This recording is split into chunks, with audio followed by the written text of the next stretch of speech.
up, everybody? Welcome to the Be Less Unfit podcast. I'm your host, Sam Pogue.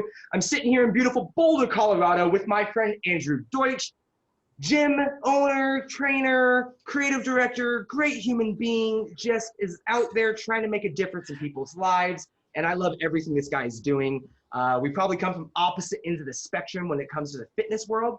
However, I love that who he's trying to serve, the people he's trying to help are the individuals who weren't necessarily driven by how much you can lift, how fast you can run, how raw you can get in the gym. And if as coaches, our goals are to help people develop better relationships with their health and wellness, then we need people like Andrew who are reaching and talking to a different community and someone that they listen to. And, Andrew and I met through the On It world, and I was able to teach a seminar at his spot, and we've podcasted together over on Fitness Break Room if you want to hear more about him.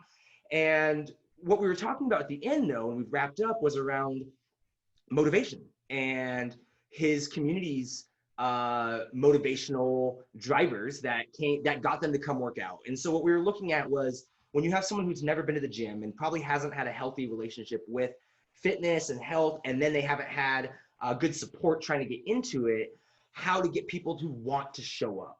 And Andrew, coming from a really creative background, developed an awesome system around gamifying workouts, creating a cool, novel narrative experience that took away the experience from push-ups and squats to, oh, I'm hanging out with my friends and I'm killing dragons and I'm slaying monsters and I'm just doing a fun narrative thing that allows me to move my body, but without the pressure of like, if I didn't bench the most, I was invaluable to working out. And I've watched it grow over the years, and I just think it's so cool to watch, and I love watching how excited his members were. His staff was great. And for this purposes, as we're launching the Be Less Unfit program, as I'm launching the Be Less Unfit program, I thought what a great person to talk to around helping people embark on a journey around fitness that are not motivated by who can be the best in the weight room, who can be the loudest, who can be the biggest grunter, and to be able to say, okay, here's what this looks like and here's how we can take this journey together. So without further ado, Mr. Andrew Deutsch, thank you for sitting down with me. Always a pleasure. Well, thank you, Sam. I do appreciate it. Thanks. This is awesome. I too am also want to be less unfit. That's right? Be less unfit. Yeah. I mean, less unfit. That's most people's initial motivations when they get into fitness. Well, it's like, I came from the 24-hour fitness world, and it was so funny watching. And while I've never been the most shredded guy in the room by any means, it was so many clients where I'm just trying to work out, feel good, eat a burger, and still have a glass of wine and a beer and not feel bad about myself. And it was such a big thing. And while that community and people still get chased and they still want to have all the things around fitness, there's still other people who aren't motivated by it. And I think that it's such a great thing to look at instead of saying, let's try to be more than do all these things, instead of, hey, let's just do a little bit better than we did yesterday. If that's drinking more water, going on a walk, rock on. Well, I think it starts with the external branding of fitness. So we have to understand that when people think about fitness, they see magazine covers, they see Instagram videos now, and usually that is a hyperbolic position of what fitness actually is, and it's caught in the moment.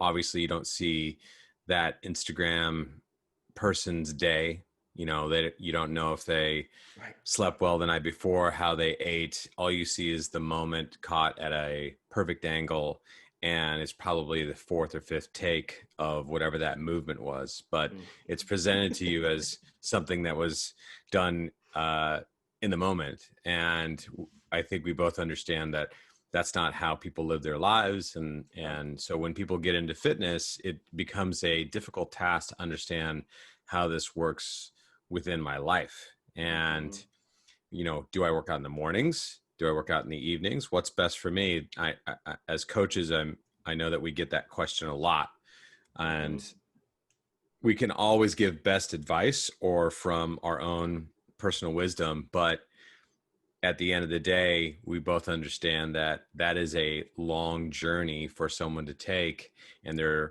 it's going to change weekly.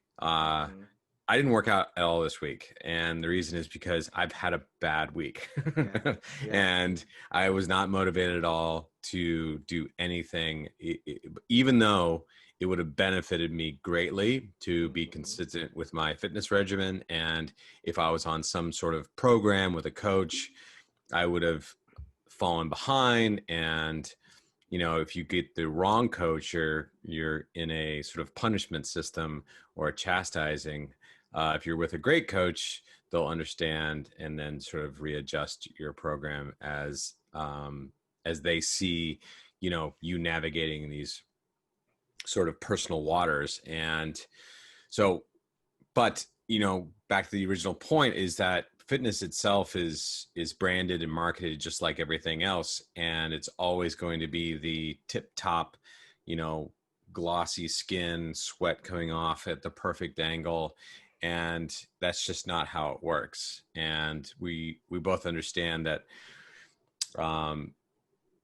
it's, you know, you could say it's just hard work and effort, but Right. even then you get into a personal definition of what hard work is, because I've had clients that hard work is me basically doing nothing in the session, of just saying, here's the thing, and they can just do it.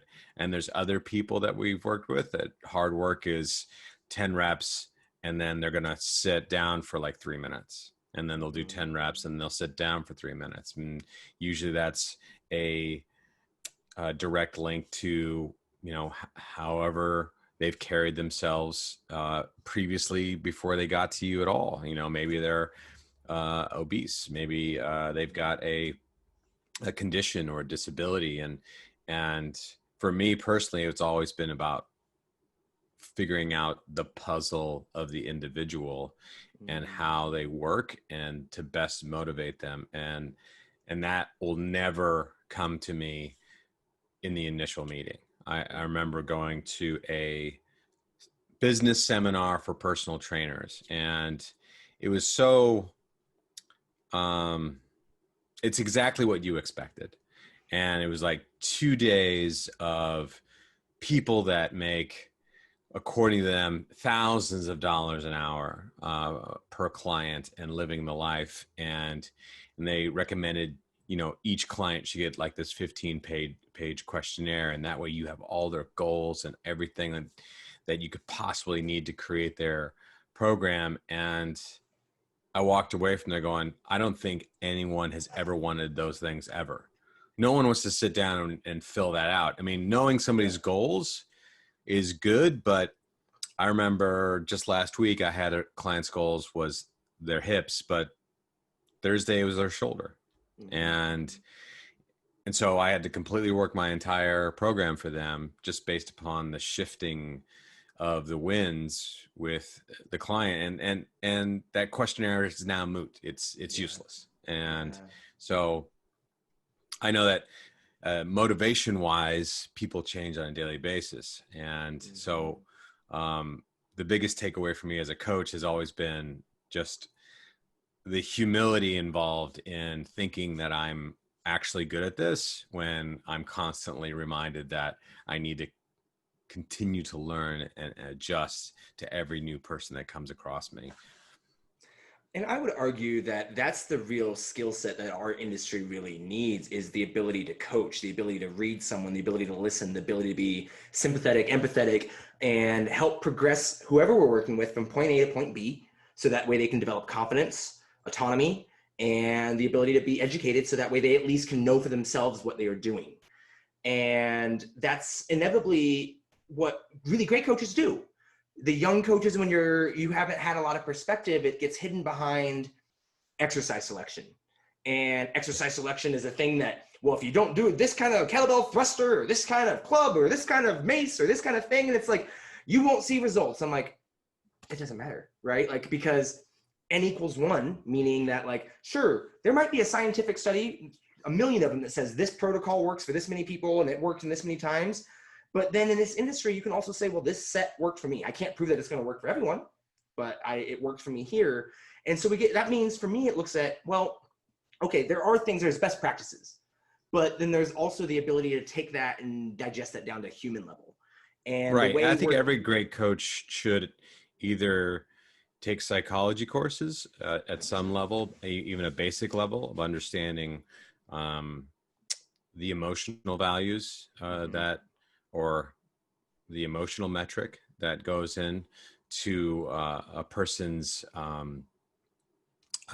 viewpoint and their reactions to you and why, or they need to go to therapy and figure out their own whatever's going on with them, even though they may think that they don't need it. I think everybody should go through a bout of therapy, and that is not a 4-letter word. That should be an embracement of the fact that we're emotional creatures, that we're driven by this sort of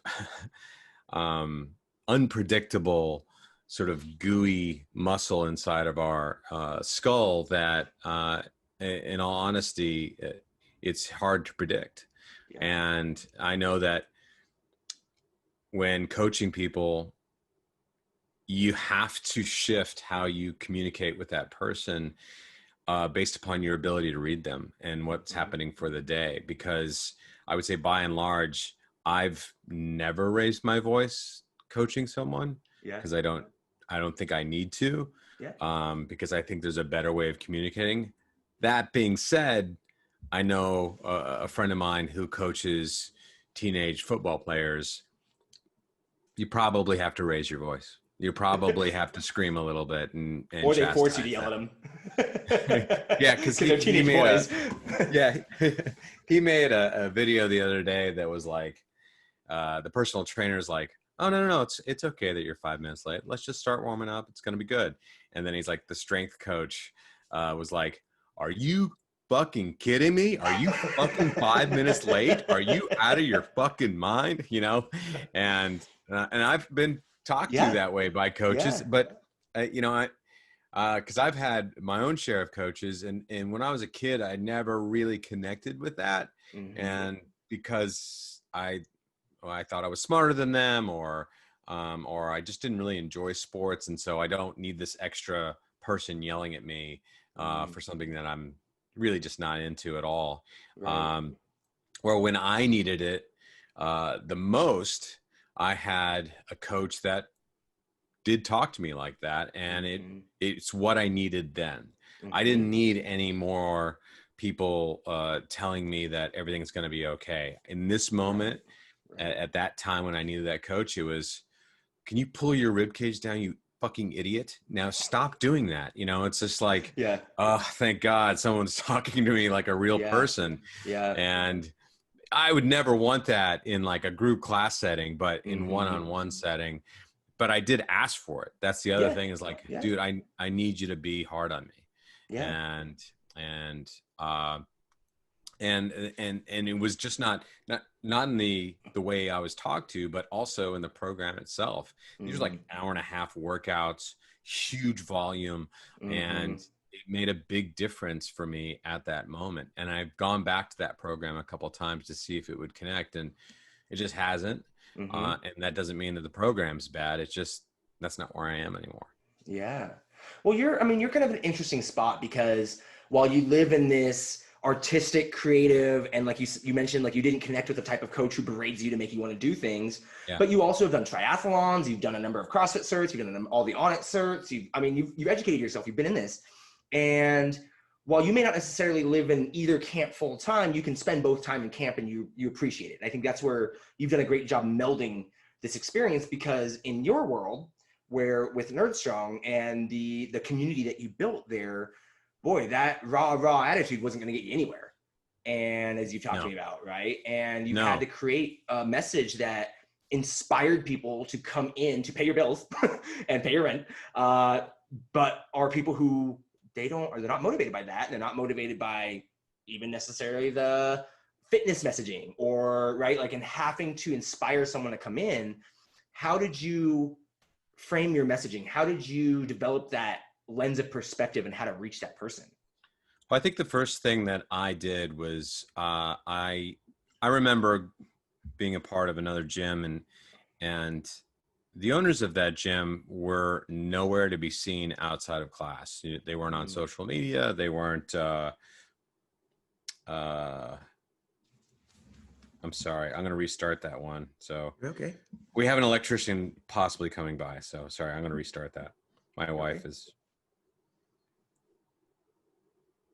okay.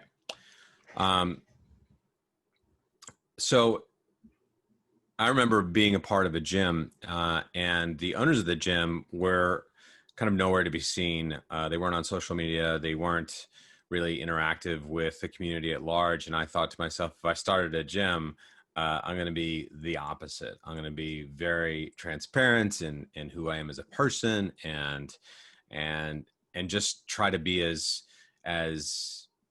a big a cheerleader for them as opposed to myself. I know a lot of gyms are kind of controlled by the owner's personal brand, and who that person is actually the brand of the gym as well. And I wanted the brand of the gym to be the face and the people doing the work to be the face.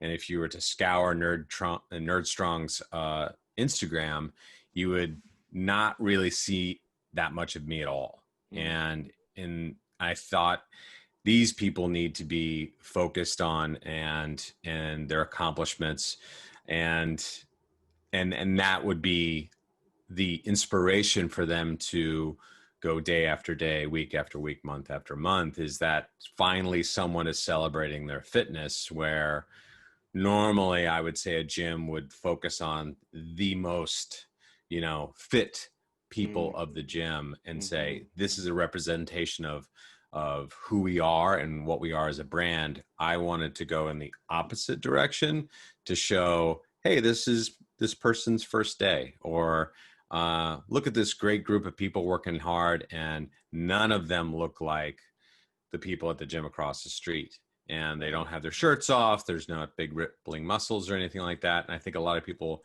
were attracted to the gym because I think they saw themselves at the gym. And then, so that was the first part. The second part was in class itself, I'm talking about my day. I'm talking about my feelings. I'm talking about other things that are going on in my life, in addition to whatever's going on with the workout. And I think that allowed people to feel comfortable being themselves, and being able to communicate to each other. Because if there's one thing that I learned, is that we have this idea that the group class setting is less intimidating. What I learned is that it's just as intimidating. And because I think it reminds people of class, or a classroom environment. So you'll instantly recognize the people that always sat in the back, because they're in the back of the gym, or the people that sat in the front. And those people are, the ones that are going to be most welcoming to everybody. Whereas the people that go to the back don't trust you, don't trust the system, don't trust themselves, have been made insecure by maybe their relationship with their parents or their siblings, and now they've come into your gym. Maybe they just had a fight with their significant other. Maybe they went through bad traffic. Maybe, whatever's going on with them before they stepped inside the gym is going on in their representation inside the gym. So I've had people that have always in the back room. Initially, I was like, you don't like me? You don't like the gym? What are you even doing here? I was inside my brain. I was saying that. I was not saying that externally to them. But what happened was, after figuring out a way to kind of communicate with them on a better level, you find out that it has nothing to do with you. It has nothing to do with the gym or me as a person, or even what they're doing there. It has everything to do with how they were treated when they were 12 years old in a completely different time and space. And so, or what happened to them last week. And it goes back to that people are puzzles. And I was always a little bit more enthralled by the person who did not want to speak with me, as opposed to the person who speaks up regularly in class, because they were a mystery. Right. The other person was you know, I know them, I know how to speak to them. That's fine. I'm good to go, ready to go. But the person that wants nothing to do with me, but yet continues to come back to the gym, that's an interesting puzzle that Yeah. I think would benefit both people involved. Hmm. Can you peel that down a little bit more into just like what that experience was like and what you were doing as a coach to work with that person? Because I think you're hitting the nail on the head, right? Like even as far as like this program goes or what I'm trying to do, like people follow me that like fitness, they already like fitness. They want to watch movement, they want to learn something, they want to do the thing. Like you said, they're already there. They already know what's going on. You already know what's Mhm. going on. But I want the Be Less Unfit program to reach that person in the back room that's like, man, I don't feel comfortable in the gym because someone always corrects my form and I don't want to look stupid, or I had a trainer that used to make me feel like shit, or maybe I gained a bunch of weight and I feel really insecure, or maybe I've never been in the gym, right? But Yeah. how did you get that person to keep showing back up to that environment with you?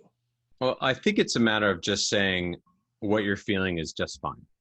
Mm, And a lot of places when you go to the gym, it's like fit into what we're doing here, mm-hmm, you know, um, as opposed to, I think what we were doing is like, I always said the whiteboard where we would write all our workouts is just a suggestion.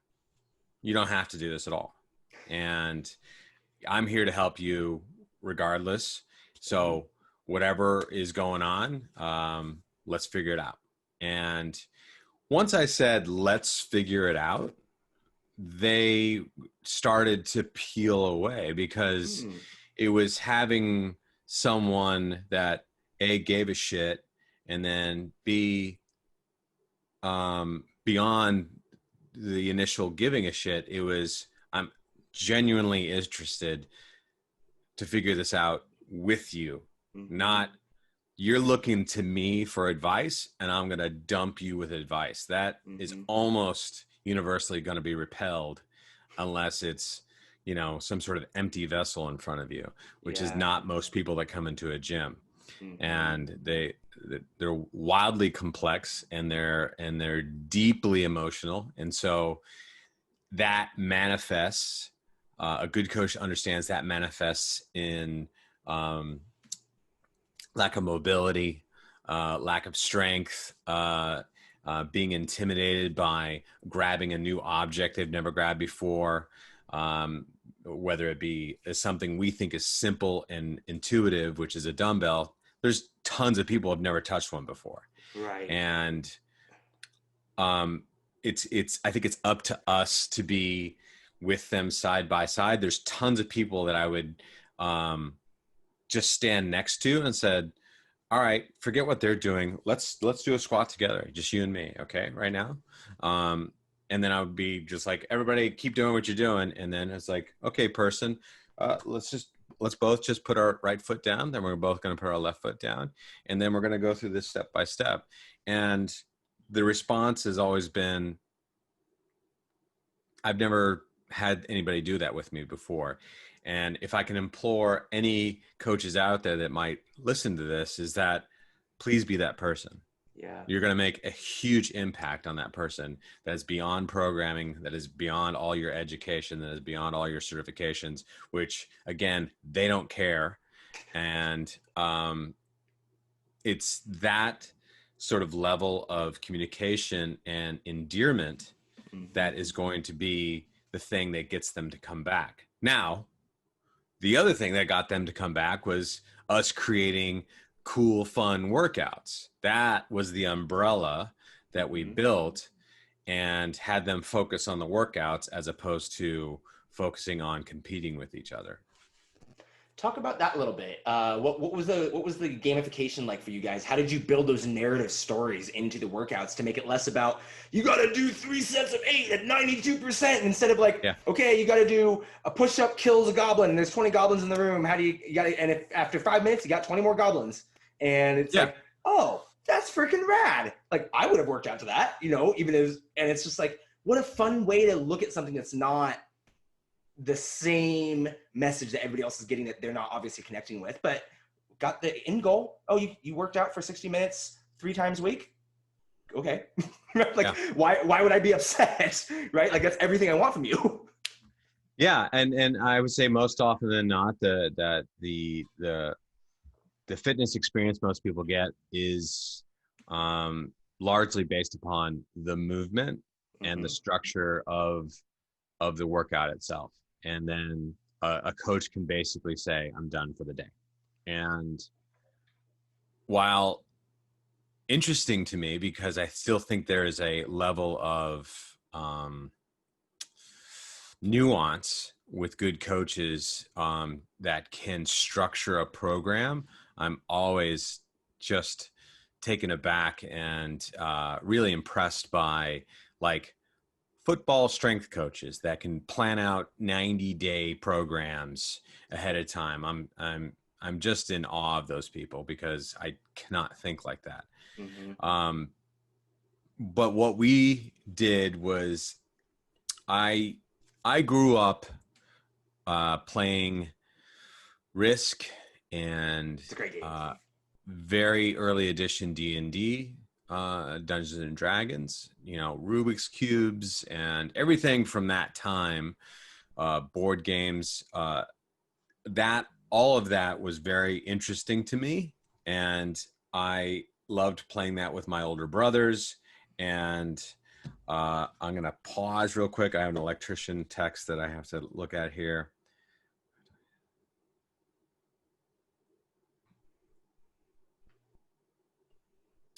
I will be here.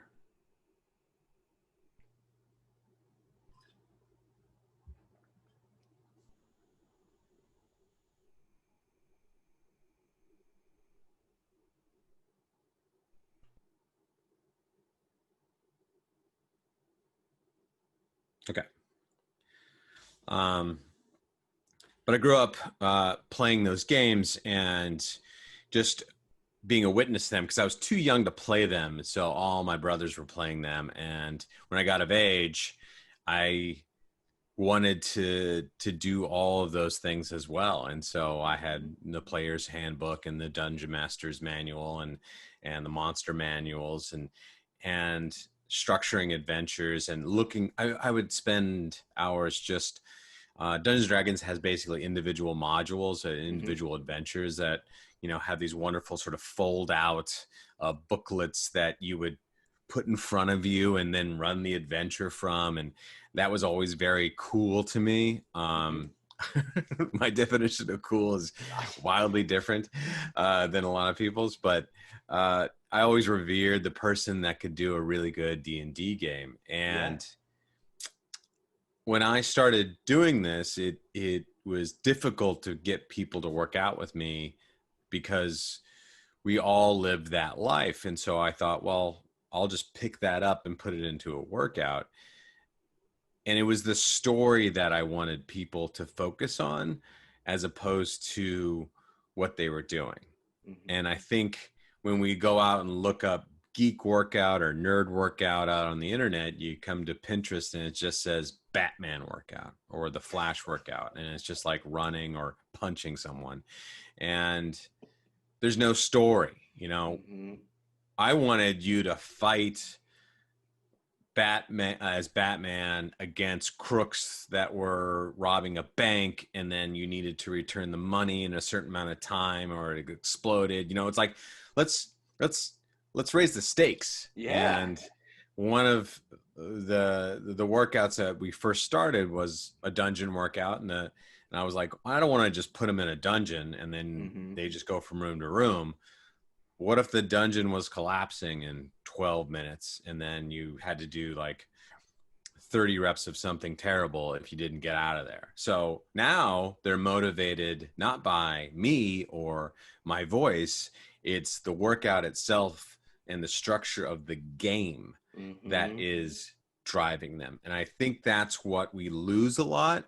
Hmm. Fitness is serious. It is hard work. It is, we've got to do 120,000% all the time, and nobody thinks like that. Right. And so, but what they do enjoy, and this is from kids to adults, is the game. Hmm. And so if we could get the game right, then I think we have something. And so what happened was we would just simplify the games that we loved down to how we could work that into a workout. And we'd often use props and whatever. And because I did theater when I was in college, so I love the theater. Yeah. And so yes, would I do silly voices in some workouts? You're damn right I would. And did we write storylines? We didn't do it all the time because that's damn near impossible. But I would say at least once or twice a week had some kind of, themed workout or a story-driven workout. One month I wrote a whole story for that before every workout that had cliffhangers to it and stuff like that. I do that on Nerd Strong Online, where I have story-driven workouts where you're walking into a room and something happens and you're rolling dice. And it became like the foundation of the gym itself, which was, gee, how do you do these things? And I think it became, my advice to people was that, do you love games? Did you love games at some point in time? Then take that love of that thing and put it into the workout. I just happen to really love Dungeons and Dragons. I'm not an expert by any means, but I kind of love it. I'm not really good at it, but I love it. And then board games, I'm a big board game fan. And again, I'm not great at them, but I love them to where I will open them up and think, how can I put push-ups to this or squats to this that makes sense? Yeah. And that's the other thing is I felt like it needed to make sense inside the world we were building. So if the monster attacks you with a slashing movement, then you should duck down, kind of thing. It's like it had to make sense. Yeah. And so you could sort of figure out how you were going to be that person fighting the thing. And it's tough. It really is actually tough to do. And I'm glad that we were successful at it a few times here and there. But I think by and large, we connected with people because it became, hey, look at this stupid thing I put on the whiteboard. And I drew a giant dragon and it has like 47 eyeballs. Isn't that silly? And then there's just happens to be like 50 push-ups inside of it. Yeah. And, we forget about the push-ups. And I remember we had a guy that came to the gym that was a super mathematician. And I said, okay, this is a grid workout. So I just watched Tron like the night before. So the grid. There you go. And each movement had its own sort of math applied to it. So this one had +2 and this one had +2 over here. And he looked at that and saw algebra. And so he wrote the algebraic notation on the whiteboard of what it was. And that's what I called that workout from that point forward. But that's what he was thinking about during that workout. Yeah. But either way, he did it, right? Like it was. Yes, that's what's fun. Absolutely. Yeah, he loved it, and I was like, that's amazing. Yeah. I don't think like that, but it's also, you should write that on the whiteboard so we can all learn from this, from this moment. And that's one of the coolest things that would happen at the gym is people were allowed to kind of be who they were. Yeah. And every gym, lots of gyms out there allow you to be who you are. And it's not like we're the only one out there. But I do think that a lot of gyms make a mistake of saying our brand is this, and adherence to that brand or plugging into that brand at the utmost is where you should live. And I feel like Nerd Strong is just kind of a clubhouse name. And once you get inside there, you kind of make it what you want. And because I remember we had a coach that came from another gym and they had asked me, is it okay for me to put my own personal stuff on my Instagram? And I said, why would you not do that? And she said, because my last place wanted me to do gym branded things on my Instagram. And I was like, that's ridiculous. And, but I mean, I appreciate what they were trying to Yeah. do. But no, do whatever you want to do. I think people would rather get to know you as a Yeah. person here as opposed to the brand. And that's the magic sauce at the end of the day, right? Like, it's just Yeah. to how can we as coaches help inspire, lead, guide those that we reach to enhance their lives through the gift that we have. And ours happens to be through fitness right now. And why I created Be Less Unfit was the fact that sure, I coach coaches, I train athletes, I lift a lot of weights, I come from powerlifting, but like that's not the thing that everybody needs, right? Like, because that message is out there in folds, like that's out there in droves. And Yeah. it's like, well, we're not getting better across the world. It's not getting better. The people who already latched onto that message, they're grabbing it and going.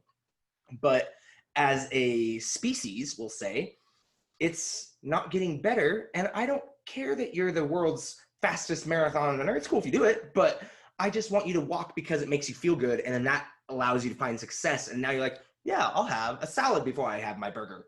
And then, or I'll have more water before I have a beer, whatever that is, just so that way people know what it feels like to feel a little bit better.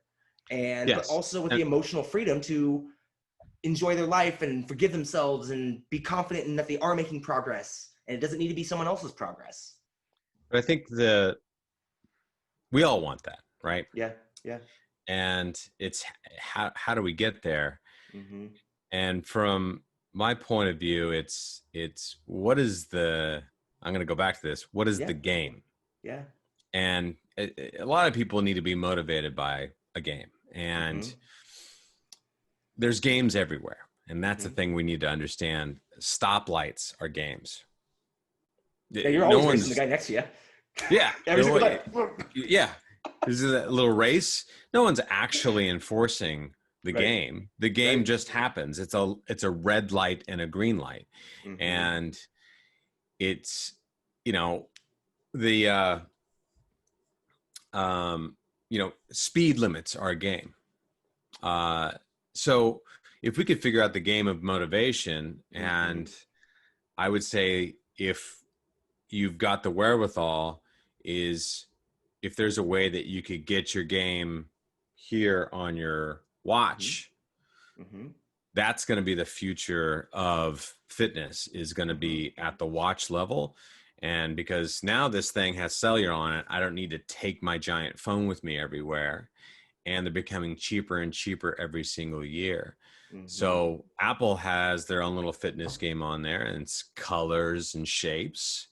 And they have a branding to it, which is check your rings, fill your rings. It's a language there that they want you to adopt. And every great brand will try to make itself into a verb. So we Google things, we took an Uber. And as a coach, I think if you could figure out what that game is, you want them to feel better and you want them to go for the walk. Mm-hmm. But if you said, give me 20 walks this month and I will give you a gold star on this sheet, I can guarantee you a double-digit percentage number of your clients want that fucking gold star. And that is a motivating game for them. And all of a sudden you became different than all the other coaches that they've come across, all because you've given them a thing to achieve that has almost nothing to do with the end result of what you actually wanted, which is them to walk and to feel better. They want the prize, and that is basic human nature. And I didn't figure out that sort of prize mechanic until much later on in creating the gym. I thought it was all about our fun ideas for workouts. Really, people want the thing. Right. And if it's the pin, they want that pin because the pin lasts. The enamel pin that are very popular these days. If you can create those, and in a way that I can attain multiple of them, you will see people go out of their way to put in 20, 30% extra effort in order to have that sort of long standing testament to their effort. And Mm. you know, most coaches are like, well, you're going to be living longer. That's Right. kind of cool Right. too, Right. right? They're like, yeah, that's I don't really care about that. I want the pin. Give me that damn pin. And once you figure out how simple it is, Yeah. and if you can create your own kind of system like that, you know, uh, we had talked about in our previous conversation, your last name being Pogue, and I remember Pogs as a Yeah. kid, those little, you know, I don't know, milk carton tops or whatever the hell they are, but you can still make custom ones of those and people can collect them, or, you know, whatever it is. But I think most coaches miss out on what that is. They think people are there to actually achieve the same things they did. Right. And in reality, they're just trying to get 1% better. And how you get them to 1%, you can yell at some people, but most people want the thing. They want the shirt, they want the recognition, they want to be able to stand in front of something on a wall somewhere and take a selfie. And when I was Mm-hmm. thinking about redoing the gym, uh, I was going to put up a selfie wall. I love it. Just super important, Yeah. and that's what people want. They want a neon sign behind them that says, you know, Nerd Strong. Yeah. And uh, again, I I opened the gym with completely other interests, and what I should have been working on is how do people function outside of the workout, and Mm-hmm. what did they actually want? Because my people play video games all day long. Mm-hmm. So what motivates them to do that? And video games have done a highly scientific job Oh my of gosh. figuring out what motivation is. A lot of money going into that business dynamic to figure Yeah. out how people want to keep playing the game. As Multiple, much I as mean, we hate iterations. to admit it, like the sort of dollar economy Mm-hmm. that is inside of a lot of apps and video games of $2 here, $3 here, and they're buying nothing. They're buying a skin for a gun. That it's a digital asset. How You many know, I parents create. got a bill on Apple? Were like, "What's this $900 bill for Fortnite?" You're like, Yeah, "Oh, your kid just went nuts buying stuff," and you're like, "Oh, I heard multiple parents. They're like, oh, that was your birthday present." And you're just like, yeah, and in "Wow, 10 years you might be training that kid, yeah, totally, and totally." he's frustrated and they're frustrated, and maybe he's obese and maybe he's Mm-hmm. completely out of shape, and what motivates him? Because right now it's his parents driving him to your gym and making him work out Totally. with you. But if you could figure out what else he's doing and why is he motivated by other things, you can start plugging that in. Because I got an email yesterday from someone that says, I'm a little afraid to start doing this workouts, but I'm definitely gonna do it if we can do more RPG style workouts or role playing game style Cool. workouts. And I Cool. was like, absolutely, you know, why Yeah. not? And Yeah. let's make a character sheet for you, you know, like a Dungeons and Dragons character sheet, and just give you check marks and stuff like that to achieve. And those are just big motivating factors for a lot of people Mm-hmm. is recognition. It's interesting that I mean, earlier you split off that, oh, you like theater, and that you like Yeah. board games and like fitness, and they're kind of different worlds. And then like immediately, I love just human performance, whether it's musicians or actors, like just being able to do the thing. And I think about like The Greatest Showman, where you have Hugh Jackman and Zac Efron, who are freak physical specimens, and you're like, oh, but look Yep. at you tap dance and sing and dance. Like that's pretty amazing from a feat. And like I think it's really cool to see that from those two, right? To play in that space, and like, oh, you can jump in and do theater. But as we're going through it, and like that's the end spectrum. Like that's even like beyond you and me. You with your gym, and while you may look back on Nerd Strong and say, I could have done this better, I would have loved to have enamel pins, you were clearly doing it well. What do you think was getting, without Apple Watches, without an app, without Yeah. even stickers, what do you think was getting people coming back? What was the reward you were giving people early in Nerd Strong?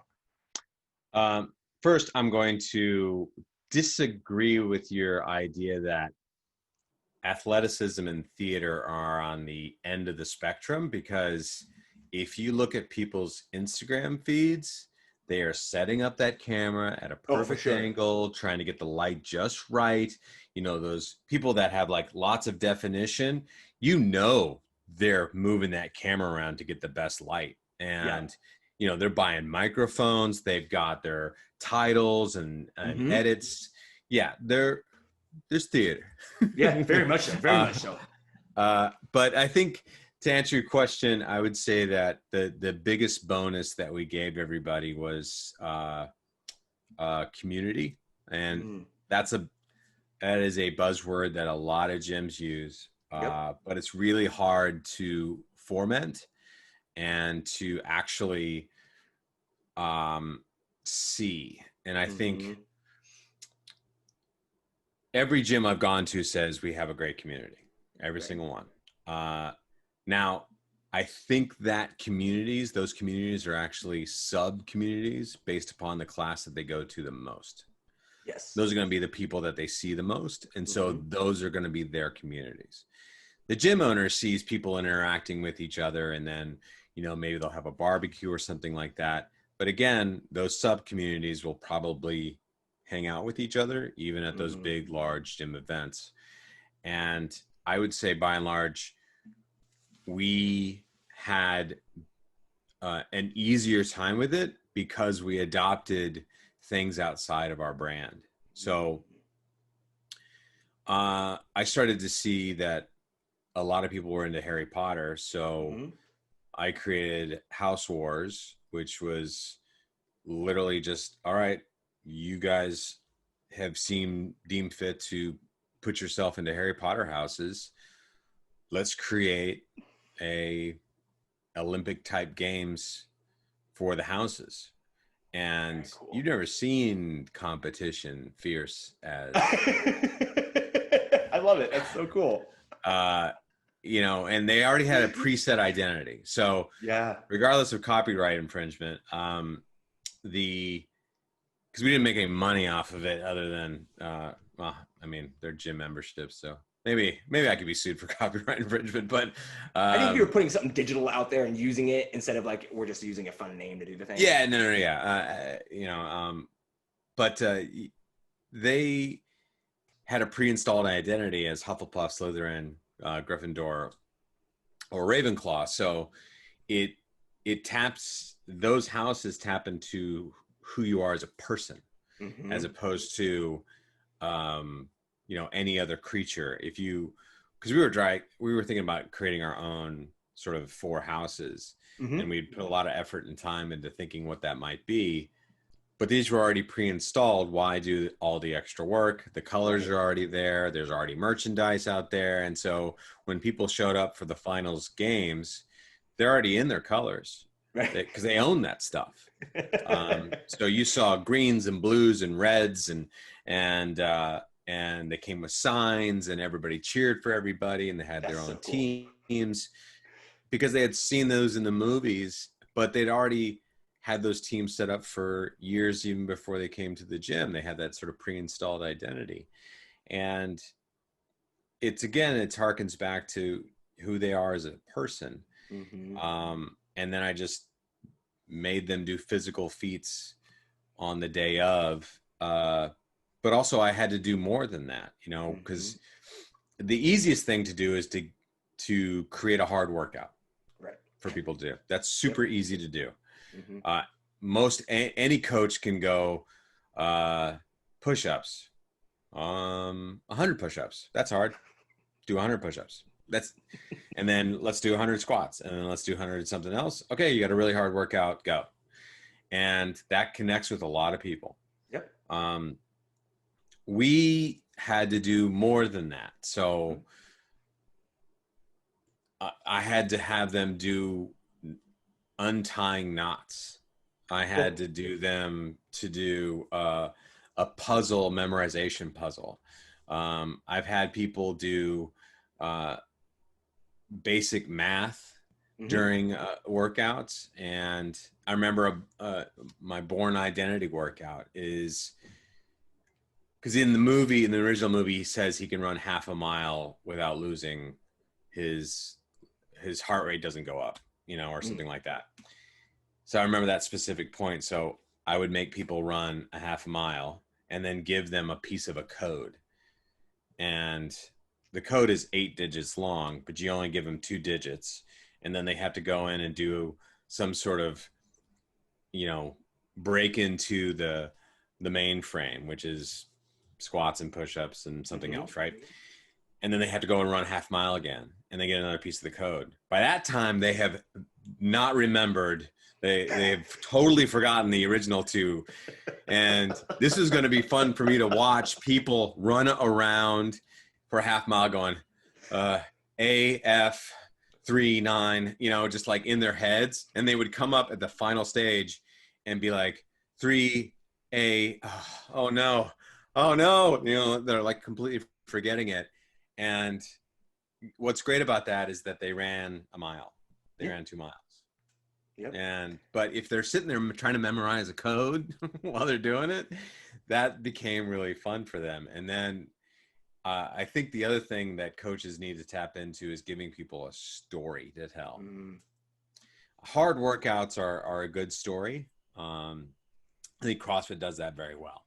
They create good stories for their people to tap into based upon really intense workouts. But I also think there's a good story in, remember that time we did that Born Identity workout? I could not remember those numbers at all. And it has nothing to do with the workout itself. It has everything to do with the game that you gave them to do. That's a long-winded answer to your question, but it was the community. It's the stories that they can tell between each other. And that's what I think we did the best, because then they could use that to go to movies together or go to brunch together. That's such a cool idea. If I trained more consistently, especially if I worked with kids, if we were doing conditioning, I'd want to do relay conditioning and have them do like a puzzle. Because let's say you're playing baseball and that's a really stressful inning and your heart rate's jacked because you're like, oh my God, and then the ball is hit to you, you got to think in the moment.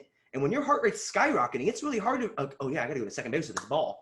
Right. Yeah. And so while it may like it's the same thing and that it's like, and like, or you think about the way we operate with stress, and sure, we can sit and meditate stress and mindfulness, which is all great, but you want to raise your hand at work and present an idea, and that's something that's really hard for you.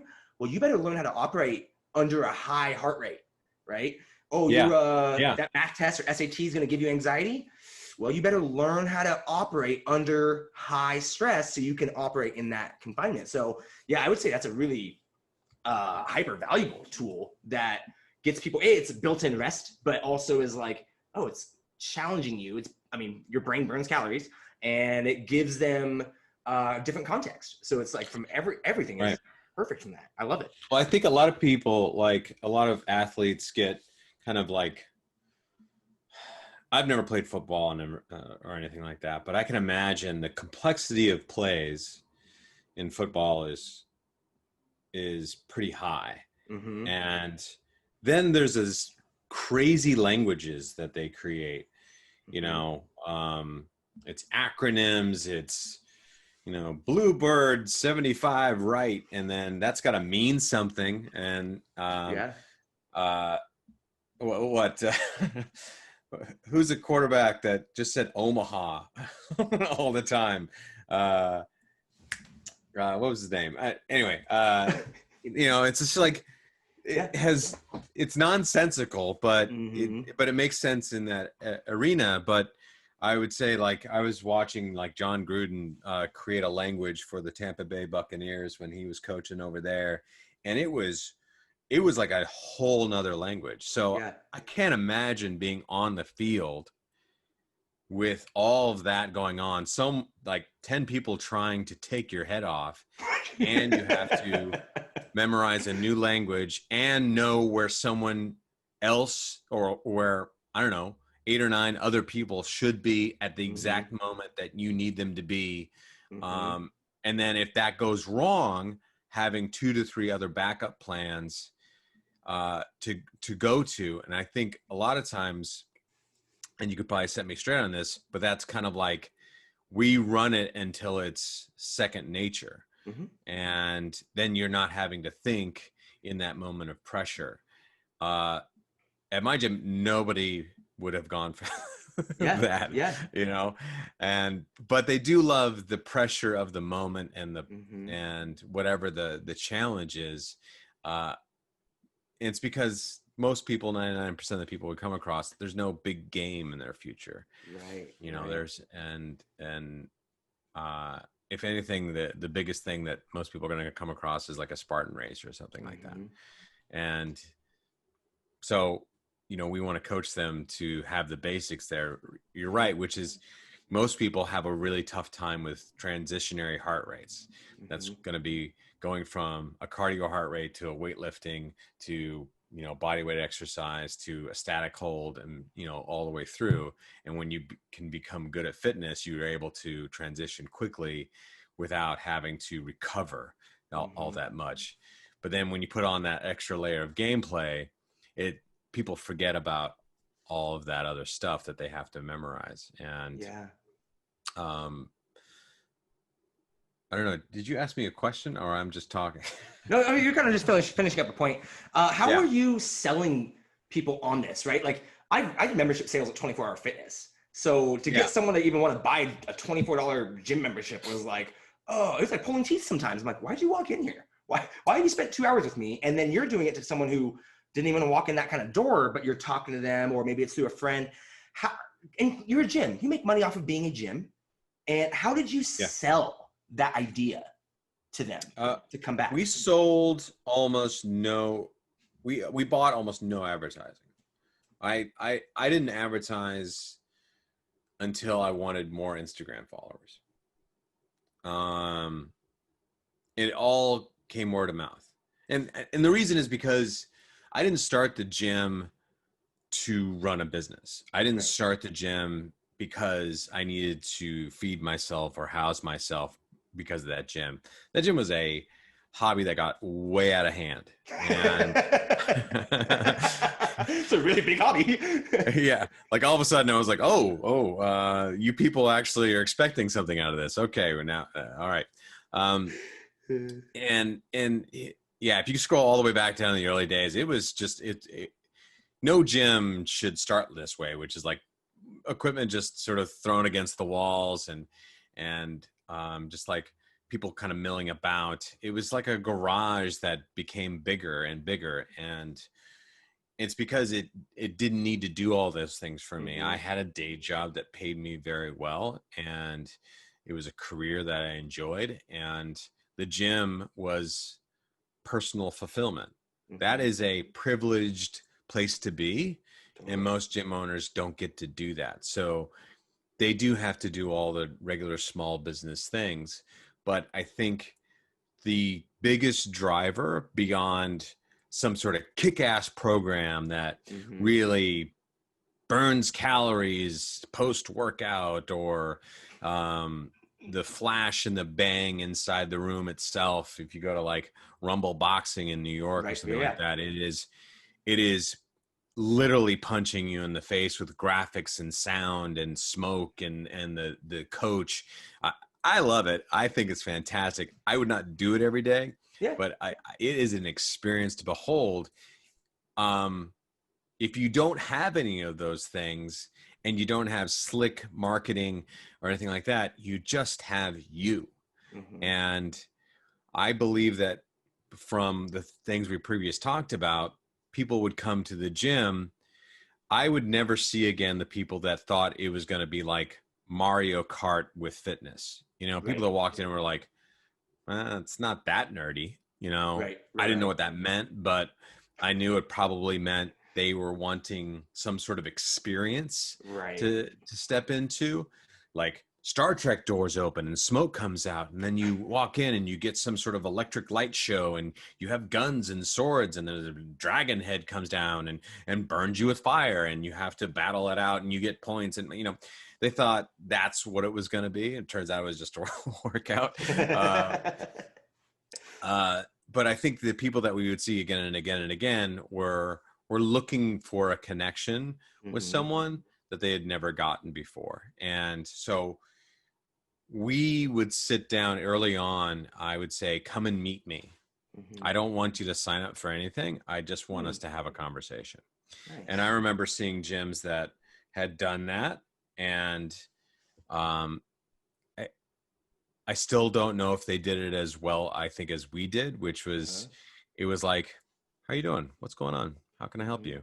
Why did you come here today? Why are you even sitting in front of me? And let's have that conversation. And it usually became a conversation. It had nothing to do with, let's go over some paperwork. What are your 3 top goals? You know, all these other sort of rudimentary things that you're going to see from other sales programs that people they just saw that at the gym across the street. They just got that sales pitch that you bought off Instagram just down the street. What they're looking for is someone to help them. And that is, it's pretty hard to define, and it's really hard to put into a questionnaire or a Q&A session that you just run through with every single person. It really has to be defined by, you know, they either called me or text me, and in that communication back and forth, it was usually very casual.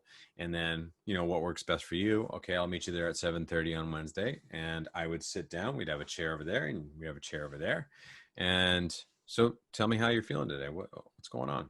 And then at the end, I don't even sell them anything. Thanks for coming in. I really appreciate it. If you want to join us, and I would love to have you in class. And if not, then it was really nice meeting you. And that is weird for a lot of people. They expect to be sold. They go to the car dealership, they get the hot box, and other gyms, 24-hour fitness. Man, you are not leaving there without something. And you got to purchase something, because that salesman has to have a quota. I didn't have a quota. You know, I told people I bought myself a gym and a job that I wanted. I didn't do any legwork at all as running a gym. I think that's a mistake, but I'm really hard on myself. Like, I probably should done sales at 24-hour fitness for a little bit and been private training at somebody else's gym. And then, you know, maybe became assistant manager or manager of another gym, kind of learned the ropes. But I just went right around that to guy with expendable money. And then I learned everything the hard way. But that's kind of my style. But as far as like selling the product, it became a conversation. And from that conversation, that allowed me to build that relationship with them in class as well, because I already knew them a little bit. And when I had other coaches sit on these conversations with me, and then they started to lead them themselves, we had tools that allowed us to say, hey, I just met so-and-so. This is their needs. This is their worries. This is, you know, their goals. They seem like a really nice guy, you know, kind of whatever it was. So when I would meet them in class, it became a lot easier to also support that relationship, because I only taught the morning classes. So the evening classes were a completely different subset of people that sometimes I would meet and they go, oh, you're Andrew. And I'm like, yeah, it's me. And you're, you know, I already knew their name, because I've, you know, I've seen, you know, everything comes through me. And so having that relationship, whatever it was, because I hate gyms that buzz me in and then don't care to know me. And I know that works for a lot of people. 24-hour fitness, they don't say hi to me. I don't give a shit. I just want to swipe my card, go in and work out and leave. But I think what's longstanding and what makes great places great is that you remove that structure and it becomes, hello, Andrew. So nice to see you today. Or, you know, and not be manufactured. You know, they didn't see, like, because I know that 24-hour fitness, your name pops up on the screen so they can say what your first name is. And I get it. But that's a manufactured moment. And that's because somebody in marketing told them that people greeted by their first names have a high propensity to engage with your product over a longer period of time, 3 to 5 years, as opposed to them just walking in and out and nobody connects with them. The problem is that stopped at that kiosk, Mm-hmm. and it didn't produce itself anywhere inside the space at all. And so we had a small space, so you really couldn't do that. And if I didn't know you and I didn't meet you and you're in class with me, whether I was taking it, whether I was coaching it, I did kind of focus on that person. So I could create that relationship with them, whether it's through cues or whether it's just through motivation, whether it's just through me telling them about my day. When you're writing, now that you're doing more online stuff with like the blog and doing more remote coaching and what, I know you're not overly like trying to like instill broccoli in people's diets every day, but I'm sure it also they want that though. Questions, right? For sure. Yeah. And like it comes up, but you have to kind of nudge it in a way that's like, I'm not in your face about it, but like, hey, if you want resources, I'm here. I'll answer your questions. From a health standpoint, if we're talking to this person who doesn't traditionally go to the gym or has had a good relationship with this whole realm, how are you broaching that subject around making changes in their health, and how are you talking to them in terms of success? Well, what I don't do is force them in any situation. I usually wait for them to come to me, because eventually those that want it will seek out the information. They're probably going to go to the internet first before they ever come to you. They're going to do a bunch of research, and some people make lists and spreadsheets and try to compare analysis, and then other people are just going to adopt whatever came up first. And if they see you as a confidant, and if they see you as a respected position, then they're going to ask you for either clarification or validation. And I always found success helping people that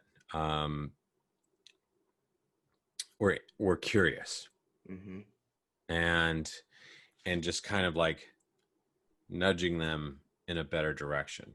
And it usually came from a conversation that had nothing to do with nutrition. It always came nutrition, and the conversation for me as a coach usually came from a byproduct of someone getting better inside the gym space or inside fitness itself, and seeing a plateau, or they're getting gassed, or whatever it is. It's a frustration point. Got it. Usually. Okay. And so there was one time when I remember a girl, she was really getting into the barbell part of fitness, and she's really starting to like connect with that piece of equipment, and it's inspiring her. And she's like, oh, I feel like crap today. And she's literally got the barbell up in the front rack position. And she's like, oh, I feel like crap today. I don't know what's going on. Like she said, I don't know what's going on. And I was like, oh, well, did you sleep well? Okay. She's like, yeah, I slept all right. And then I was like, what did you eat in the last 24 hours? She's like, Taco Bell with a very large blue drink and stuff like that. I was like, well, that's your problem. and talking to them like a friend who, like, I think everybody needs a friend who says no. Like, I had this really bad idea. I was going to get back with my old girlfriend, and they're like, no, stop doing. No, you're not doing that. We're doing something else. You're not doing that. And that's what a coach is basically, which is like, hey, I ate all this junk food and I was thinking about working out. No, you're not going to do that. And we're going to do something else today. And it's just making them, it's giving them clarification on why they feel the way they do. And the other side of that was that I'm just not doing very well in my workouts. Like, I used to be doing pretty good. And usually people, when they first start, there's like this slow uptick, and then all of a sudden, boom, and then they plateau, right? And it's during that plateau that we get a frustration point, and the chart kind of resets itself again, and they have to do that slow uptick. But the problem is, in this second slow uptick, they're frustrated. The first one, they were interested in whatever you're doing, and so they're motivated to go to the next day.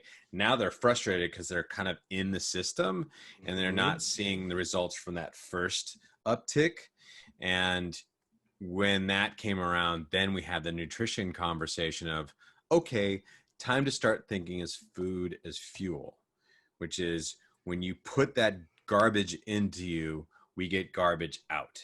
And your motivation goes down, you get frustrated. And I always led them back to the conversation of the emotional connection to being frustrated in the class. I understand this is very frustrating. I can't tell you how many coaches have probably never uttered that phrase, which is, I understand how this might be affecting to you. I understand that you might be having a hard day today, and that must be really hard. But I want you to let's reframe the conversation towards this, and maybe we can connect back again in 3 or 4 days.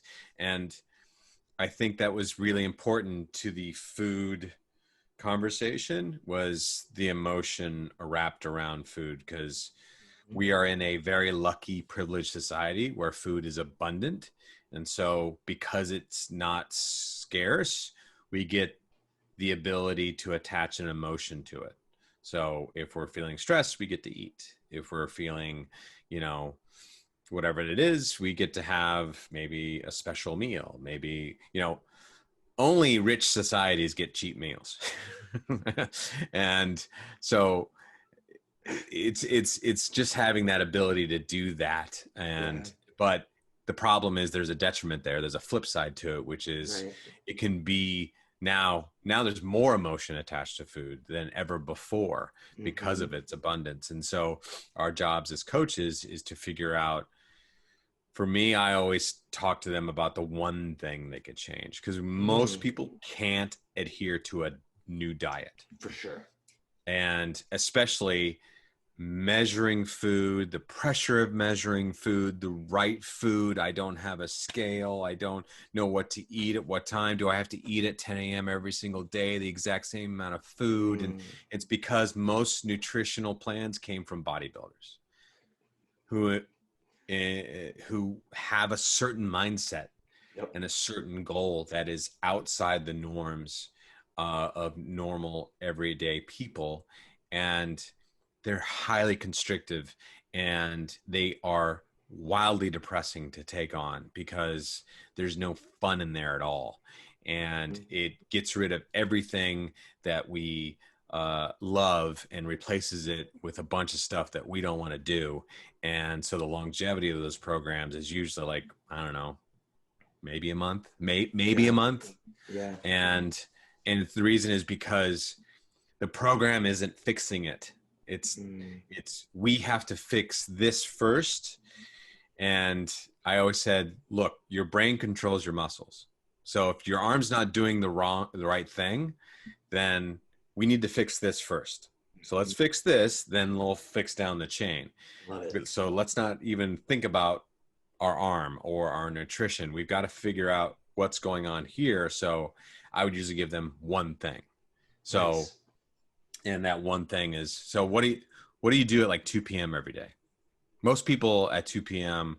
have some sort of sugar rush, and they need caffeine, or they need something like that. So that has to take form in some kind of form. It has to take shape in some kind of form, right? So for me, I say for me it's vanilla lattes. Boy, I love me a vanilla latte at 2:30 p.m. every single day. But that also will spike my insulin and do a bunch of stuff that we don't really honestly connect into, but it does those things. And so if we could replace it with black coffee, then we get the thing that we wanted, but in a much better way for us. So is there something like that that we can do? And more often than not, somebody has that one thing that they always go to throughout the day. More than likely, they're probably either A, not eating enough, or B, just eating something really bad at a really poor time. One of my clients loves eating at 2 a.m., a giant bowl of cereal. And he just can't figure out why he's not losing weight. Mm-hmm. Mm-hmm. He's eating great the rest of the time. He's like, I've been on keto, I'm doing great. I lost like 8 pounds initially, but I gained it all back. Because he wasn't telling me that he was getting up because he was so stressed and eating a bowl of cereal at 2 a.m. because it's kind of shameful. Absolutely. A lot of shame. I don't feel good about saying that to you, so I'm not going to tell you. I'm just going to tell you the other part, which is I don't know why your dumb system isn't working. And so if we can create a relationship that has a basis of foundation in trust and a connection, they're more apt to tell me the thing because they know that I'm going to be like, let's figure this out. Yeah. That's cool. Yeah. All right, cool. Cereal at 2 a.m. Let's get you a new kind of cereal to eat at 2 a.m. Nice. Let's not take things away from you. Yeah. You're going to do that all on your own. You're going to take away things all on your own. You're going to eventually get to this bodybuilder diet at some point in time or a version of it therein. But this is first initial stages because people they'll come back to you again and again and again and again and again with frustration, brand new frustration. And usually if we can figure out how their mindset works in those first couple times, then everything else becomes much easier. Love it, man. You're such a good coach. I hope you know how good of a coach you are. And I don't. I actually don't. I feel like I have imposter syndrome. So no, you don't. You shouldn't at all. And I want you to know that from me that you don't have it. Like you're great. And I've been around a lot of coaches that would never give me that answer, and they've been in it for X amount of years with master's degrees and PhDs. I'm like, but you can't fundamentally connect to someone, right? Like. And inevitably, that's determining success in this industry is how can you help people, right? And it's the ability for you to remove yourself from the process and help guide them. I don't know if you've done PN, Precision Nutrition, or you've read motivational interviewing. I've got the book. But you're right there, right? You do exactly it already. It's just going to reinforce the way you think. And you learned that because of you had to gather that message throughout your career and time and fitness to make it work for you. And, whether throughout your journey, you've had your own fitness journey and all these experiences have shaped the way you think and your personal experiences have shaped the way you feel. And now it gets you to, oh yeah, here's this thing that I like to do. How do I share it with people that are like-minded like me that aren't hearing it from others and who are, or maybe haven't had the opportunity to have someone just help them out, right? Or listen to them. And I think that's so key. And that's because we can teach you squats and 360s and maces, blah, blah, blah, blah, blah. Like all that stuff is so arbitrary to the process of helping someone go from A to B. And like you said, that person's going to get there eventually, right? Like I'm counting macros for the first time in my fitness career, and that's 12 years in, and it's like, it's not because I didn't value it, it's just because it wasn't a priority to me. I was on the road, I was traveling all the time. Like now it's like I got there, but a decade later, and it just wasn't, for me, it was, if I look at it for me, it's like, man, what's someone else thinking who's not in the fitness industry all day, right? Yeah. Seeing it all day and how they feel around things. And so, yeah, man, you do such a great job. And that's why I want to always continually support you, is just because you help exactly who you're out to help. You do it in a way that's authentic to you. You do it in a way that's helpful to others. And you do it in a way that's fun and gets people to connect, right? I would argue that you've impacted more people to be healthier and happier and improve their livelihoods than a lot of people have, because you've also done it in a community that no one else is even trying to reach in there and do, right? Well, I think there's a lot more now than there used to be. I think, the resurgence of pop culture, pop culture came around and really inspired people to work out because they saw Winter Soldier and they saw Captain America and those in Men's Health, went out and really tried to profit off those routines, and that happens cyclically. And and it's just, the problem has always just been that we tend to, as coaches, think that it's the program that's going to fix the problem, and we've just never focused on the problem. And no amount of certifications is going to help you figure somebody out. It's going to give you a lot of knowledge, but I don't think it's going to help you create a relationship with someone. I mean, that might happen over time through the endurance of you sticking with a program, but the initial stages, especially if you run a gym, especially if you run a private training, business, it's the allure is always going to be how you look and what you do. But the second step is who you are as a person. And unknowingly, I think people put those in categorical order of one, the allure, two, the person. And I think we both understand from this conversation, two is actually one. The problem is marketing. One is one. and we tend to over focus on number one and not so much on number two. And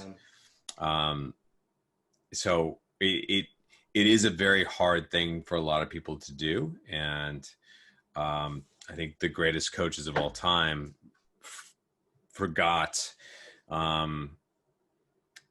not forgot, but just like pushed away all that other, fluff. It just became about who you are as a person. And that's what motivates an athlete to listen to what you have to say. Because I think we've either witnessed or seen a lot of, Pop Warner football coaches just be angry, overweight men who think screaming at a kid is going to get that kid to motivate themselves to pick up the ball and run a little bit faster. And I would say the head coach of the New England Patriots probably breaks that model significantly. And by never saying, I've never seen that guy speak more than like 3 or 4 words. And I don't think, because he doesn't need to. I think he's, I think great coaches sit on the sidelines and watch you work and then give you what you need in the moment that you need it. Yeah, man, I love it. That was very eloquent. That was very, very well said. As we wrap up here, I want to know, as people who are going to find this or listen to this and maybe are still embarking on the journey and they love what they're hearing. And, we want people to choose and to make their own decision to embark on the process. But there's times where people really want definitive answers. Is there a definitive thing you want that people need to know about health? Or is there a general rule that you're giving people or something that you want to leave people with as far as what they can do to help themselves be less unfit? Stop beating yourself up. I love it. Stop. You're going to have a bad day. You're going to have lots of bad days, lots of bad weeks. You're going to fall off the wagon. And when you find out that nobody cares. Yeah. And that's the hardest thing to understand, that nobody cares.